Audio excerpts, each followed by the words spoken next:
Adam Noyce of AN Productions, and welcome to this episode of Concerning the Godzilla Saga, which is the series I've been working on for God knows how many years. Today we're going to be talking about Japan.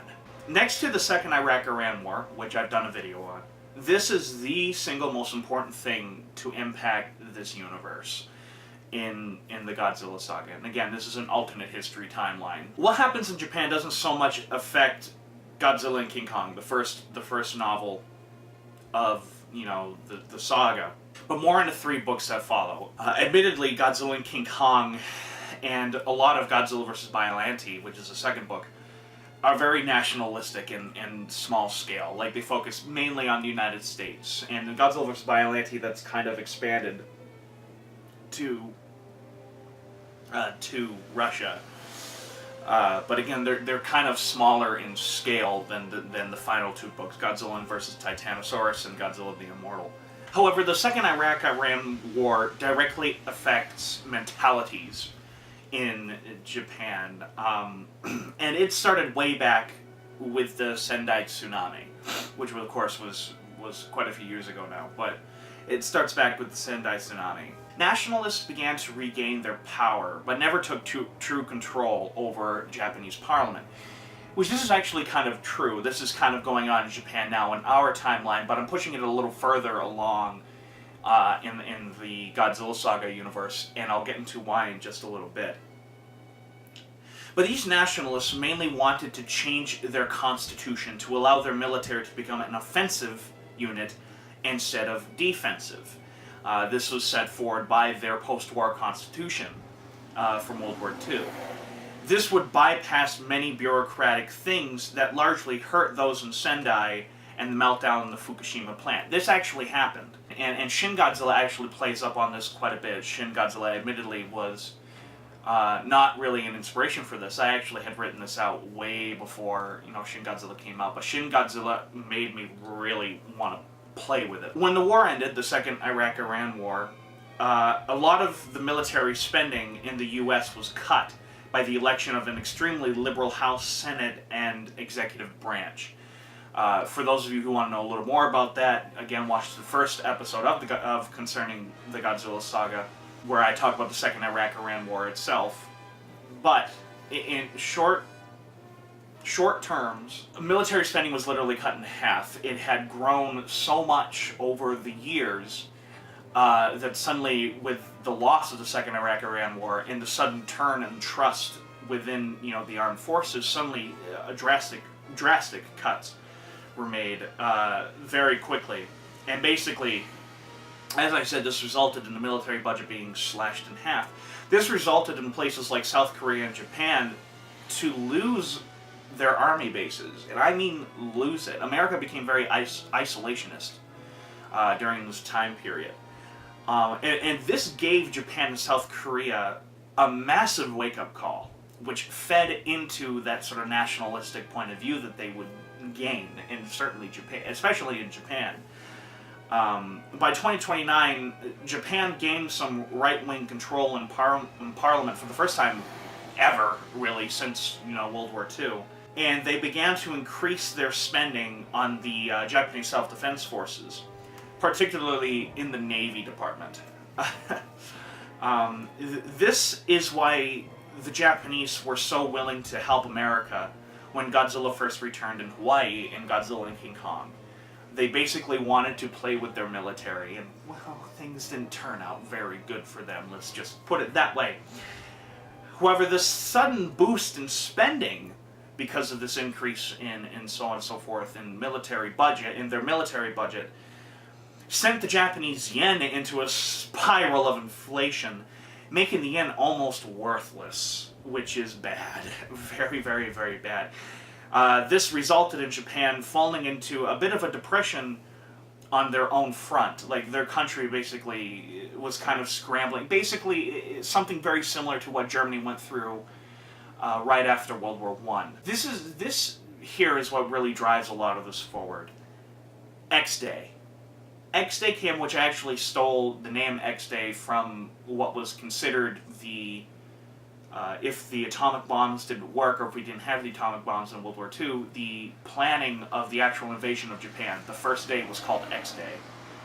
So I stole the title from that. But X-Day here was basically a massive earthquake that struck Japan and resulted in the complete destruction of Tokyo. But not just Tokyo. It completely changed the geography of Japan. I mean, like, almost half the country sank. Old Tokyo is basically underwater. Parliament was also in session when this occurred, and they were literally all killed. There was no hope for them. They were all killed. Their constitution is gone, completely underwater. I mean, Tokyo is underwater. Completely underwater, top to bottom. Just a few buildings stand out. It was awful. And millions died. Millions were dead within, a matter of hours.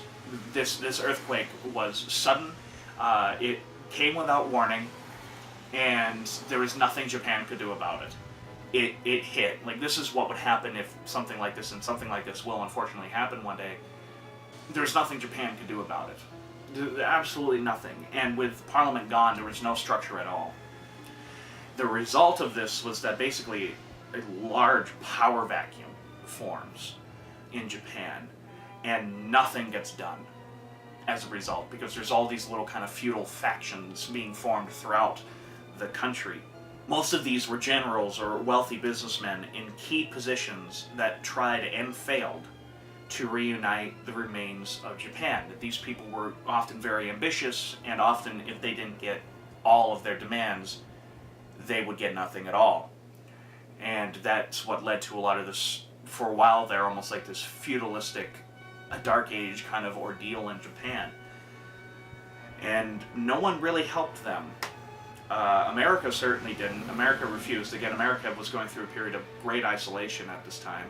The UN began to basically disown Japan after their military buildup. This is actually what's kind of going on in our timeline now. But, it's brought forward tenfold here. And this made certain people in Japan prime for the taking of the nation. Which brings us to my favorite character in the Godzilla Saga, Daisuke Shindo. I'm deliberately leaving him ambiguous. Long story short, he was an ambitious colonel who was extremely popular in Hokkaido, the northernmost, island of Japan. And that was one of the few places in Japan largely left untouched by X-Day. He united Hokkaido behind him, and he also had the help of a few wealthy individuals who owned factories and so on and so forth. They were business owners. He then moved south. He had enough of, this infighting with the mainland of Japan, and he starts to move south. Admittedly, this was slightly inspired by Generalissimo Franco in Spain. One by one, he begins to reunite Japan. A very fractured and, again, disorganized Japan. Those who opposed him are killed in attacks by the remains of the JSDF. Also during this time, he meets General So Nakao, and they unite their two forces and collude to basically retake what is left of Japan. So Nakao and Shindo's forces basically come together, making him the most powerful unit in Japan at the time, so really no one could really oppose him. Shindo's points of power. His main quote is this: "There is strength in unity, there's unity in strength." And this is considered the cornerstone of basically Shindo's march south. One of his nicknames is the Great Uniter. Even those who disagreed with Shindo could not deny that he was the main force bringing order back to Japan from this feudal state as a result of X-Day. Shindo, however, promoted isolation and self-reliance. Shindo brought back a fervor of nationalism even more radical than those before him during, the days of the Sendai and Fukushima incidents. He dubs this movement that of the militarists, and he takes great pride in that term, militarist. Mainly, this was a response to Russia to the west of Japan and America, who many Japanese felt had abandoned them at this time, to the east. One of the ways that Shindo really starts promoting Japan to become self-reliant, because all of their oil is imported. This is true to this day. Japan has almost no natural resources at all other than coal. And basically, as a way to get Japan self-reliant in that area and to rely less on oil imports was basically he looked to America at the end of the second Iraq-Iran war. And he begins using money from those individuals from Hokkaido, those who financed him, to basically invest in nuclear energy. And nuclear energy explodes in Japan, even more so, almost, than in the United States at the end of the second Iraq-Iran war, which starts powering entire cities, entire areas, and so on and so forth. It gets insane. Shindo is also for the promotion of technological advances. Japan would never win in a fight using conventional methods against America or Russia or even the UN, and Shindo was smart enough to realize this. So he was smart enough to start having people invest in the technological side of things. He realized that technology was where Japan's best bet would fall. This was a massive investment in the field of robotics, microbiology, and cyber warfare. A lot of this was also done in secret. Especially cyber warfare was all done in secret. And Japan, and Shindo specifically, had his thumb over it. This also led to a buildup of military power. This was from the buildup of technological prowess. As a result, one thing kind of feeds into the other, without a shadow of a doubt. The JSDF is still small, but it grows because of basically many men. Germany, when Hitler rose to power. The JSDF grows because many men and women saw this as a way out of their poverty through it. Again, millions of people are just homeless, starving, don't have a way to make money because of how everything's just collapsed because of X-Day. Shindo gives them a way out. Join the military. Or, work in a nuclear reactor or something along those lines. And he starts getting a lot of these people out of poverty. And this gave a lot of them money to rebuild their homes and to provide for their families. Shindo also led to a complete rewrite of the Japanese post-war constitution. The Shindo administration purposefully moved slow on writing on this constitution. This is basically to collude power, specifically under both Shindo and his second-in-command, General Nakao. Shindo's government is basically split into a hierarchy. First, there is Shindo. He ultimately makes the decisions one way or the other, and has final say in anything that is made for laws or decisions made with this new Japanese government.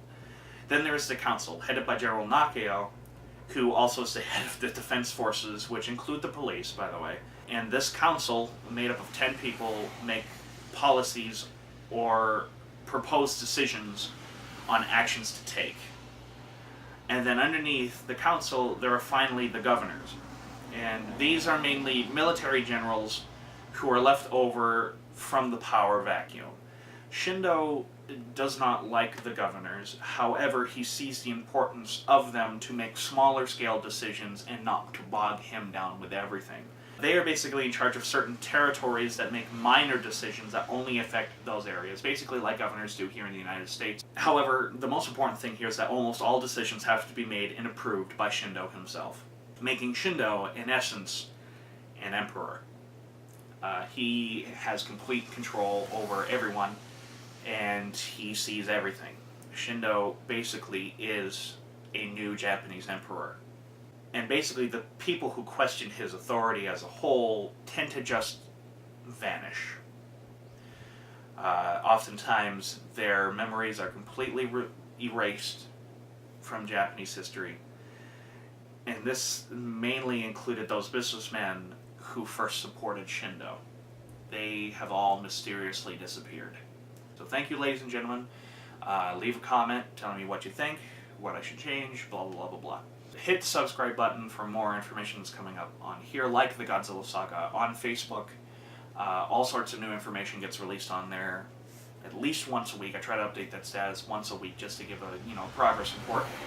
We are getting so close to being done, guys. And I know I've said that several times, but I've got a lot of it now is me literally just rereading it, fixing some mistakes and so on and so forth. But we are so close, I can taste it. And I can't wait to release it to you all, especially the audiobook, which I'm going to put a lot of work into. Like AN Productions for all up-to-date information of what I'm doing and what my friends are doing here at AN Productions.